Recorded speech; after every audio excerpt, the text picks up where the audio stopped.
एकलव्यं हि साङ्गुष्ठम् अशक्ता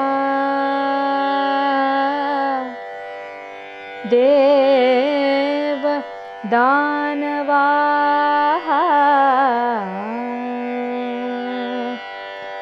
स राक्षसोरगाः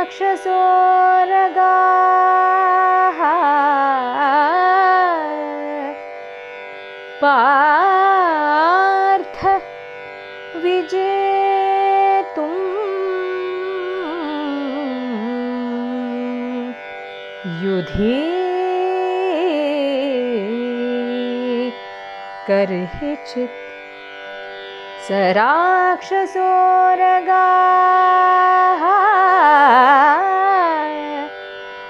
Partha विजेतुम्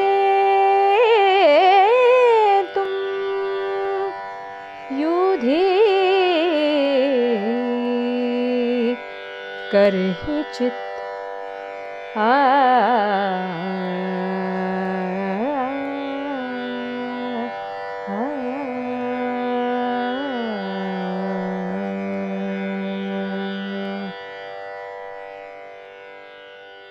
so today I want to talk about the story of Ekalavya. Now, most of us have heard the story of Ekalavya in our childhood or later. And the basic storyline which we listen to is that he was Nishada who was refused education by Drona because of his caste. And later he practiced on his own by making this clay figurine of Drona. And some more events pass, after which Drona asks him for the thumb of his right hand as Guru Dakshina. And somewhere around that time the story ends, and Arjuna is supposed to now be happy because he's now once again the best archer in the world. But this story has always intrigued me. Somewhere I have felt it to be incomplete, so I decided to dig a little of my own into the Mahabharata and the Vishnu Purana and the Brahma Purana to come up with more anecdotes on Ekalavya to try to figure out who was this person, what is this concept of Dakshina, etc. So the first interesting thing which I came across, not from the Mahabharata but from the Puranas, is that Ekalavya was actually Krishna's cousin brother. So what we understand is that Krishna's father, Vasudeva, he had 4 or 5 brothers and many sisters. And to one of these brothers, whose name is Devashravas, was born Ekalavya. And for some reason, which the Purana does not go into, this boy was given to Hiranyadhanush, the king of the Nishadas, in adoption. One more story mentions that Ekalavya was actually lost in the forest and found by Hiranyadhanush, who adopted him as his son.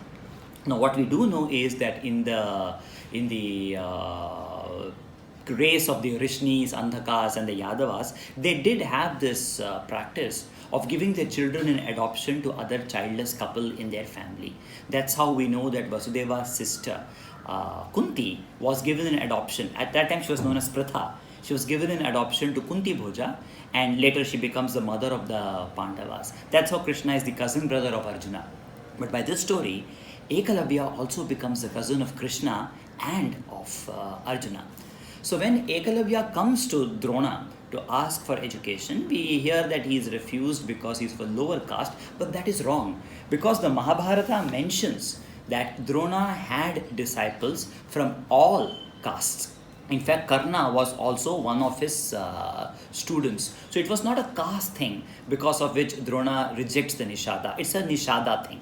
The reason being that the Nishadas are forest dwellers, and Drona feels that there might always be some sort of animosity between the forest dwellers and the city dwellers, because they are more often than not at war. So that's why I believe that he was refused education by Drona, simply because the Mahabharata mentions that, let me just read a wee bit of it, forgive my pronunciation, etc. Sutaputrascha Radheyo Gurum Dronabhyat Tada. That the son of Suta and Radha, Karna, made Drona their preceptor.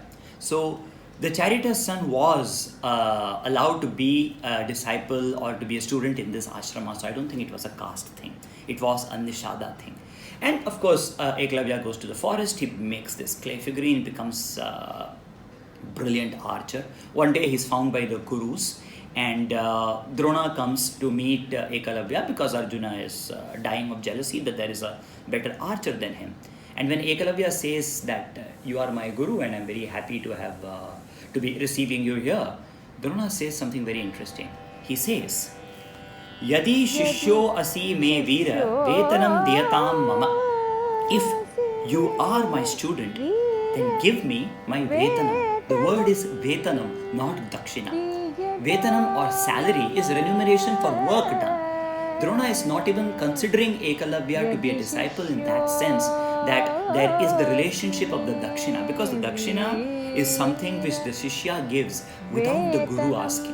Dakshina and danam is not asked according to the Vedas. So when he tells Ekalavya to give him something, he asks for vetanam, not dakshina. So there is an understanding here that what Drona is asking from him is something way below a dakshina. And when Ekalavya says, sure, whatever you wish for, I'm very happy to give you. Drona says, Tva angushto dakshino dietamiti. The word dakshina here means right, not the guru dakshina. Tva angushto dakshino dietamiti. He asks him for his thumb. After which Ekalavya loses his fleetness of the hand in being as excellent an archer as he was. Now here there is a conundrum. Now if Drona really wanted to punish this man, to make him absolutely inept at archery, and that is why let's say he demanded the right thumb, that leads us to an interesting question. Was Ekalavya right-handed or left-handed? The reason being that in those times, all archers practiced what is known as the thumb draw. So basically the right-handed archer would hold the bow with his left hand, and with his right hand he would hold the string and pull. So when the thumb is demanded, it means that he loses this ability. So what happens to an archer who loses his thumb? He still can practice archery, as we see in the Mediterranean style, in the Olympic style of archery, which is prevalent today. We see that the archer draws with 3 fingers. The thumb is nowhere in question, but that leads to a question: how does he nock the arrow? Is it possible for an archer to nock the arrow without using his thumb? Yes, it is. I will show a demonstration at the end of this video, but what basically the archer does, which can also be seen in many statues and figurines all over India, the arrow is drawn from the quiver using these 2 fingers, like this, and then it's nocked, and these 3 fingers draw. Even today, many Bhil communities and many tribal communities who practice archery use what they call as the Ekalavya draw.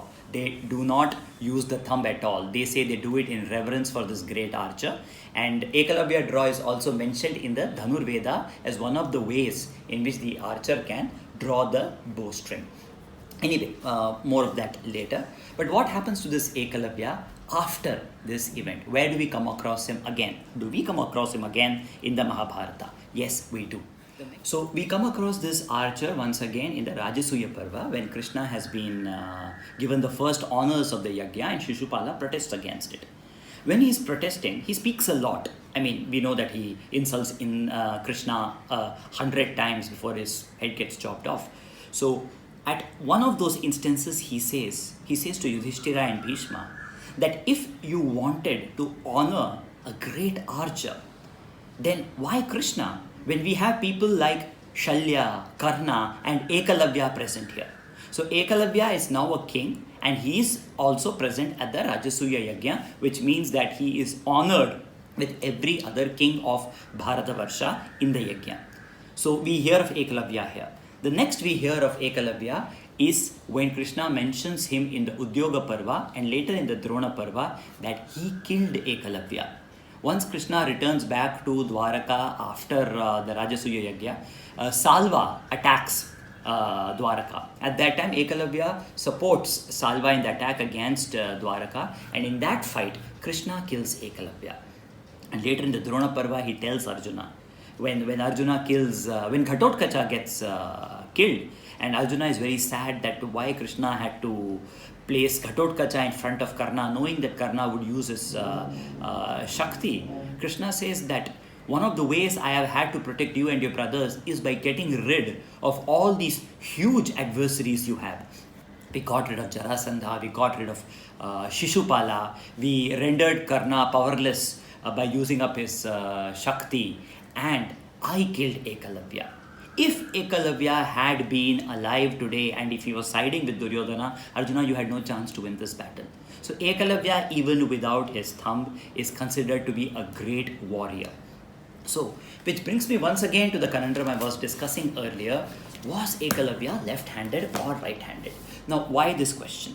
The question is because if, let us say that he was a left-handed archer, which means he holds his bow with his right hand, and Drona had demanded the thumb of his right hand, now to hold the bow is not easy at all, especially with a heavy poundage bow. It is going to be very difficult to draw the arrow. Not that it's impossible, but it's not going to be greatly effective. The thumb is required to provide support to the bow. But if he was a right-handed archer and his thumb was taken, he still could practice archery, get very good at it as he does. But it still is a doubt, because we hear of only Arjuna being called as Sabyasachi, ambidextrous. Although the Dhanurveda talks about how every archer has to practice both the left side and the right side, in the Mahabharata only Arjuna is mentioned to have mastered being ambidextrous in the art of archery. So we do believe that Ekalavya was not ambidextrous based on what the Mahabharata says, but he possibly was a right-handed archer, and on losing his thumb, he starts practicing using of loosening the arrow by using his 3 fingers, which later became the Ekalavya draw. I could be totally wrong in my interpretations, etc. This is not the end-all interpretation of the Mahabharata or of the character of Ekalavya, but just my 2 pence and some food for thought. So, as a right-handed archer, Ekalavya would have taken his arrow, placed it on the right side, and then used his thumb to draw the arrow and release. When he loses his thumb, the way Ekalavya will have to take the arrow out of his quiver would be by using his 2 fingers. Yeah, he takes the arrow out, and then he has to knock it here, and then use what we now call as Ekalavya draw. Without the usage of the thumb, the release of the arrow is absolutely possible. But if he was a left-handed archer and he lost his thumb, it becomes difficult to hold the bow. Not that archery is impossible, but the pressure on the bow holding hand becomes a lot more. It still can be practiced, but I would like to draw the inference that he was right-handed and he started practicing removing the arrow and knocking it and loosening it without the use of the thumb.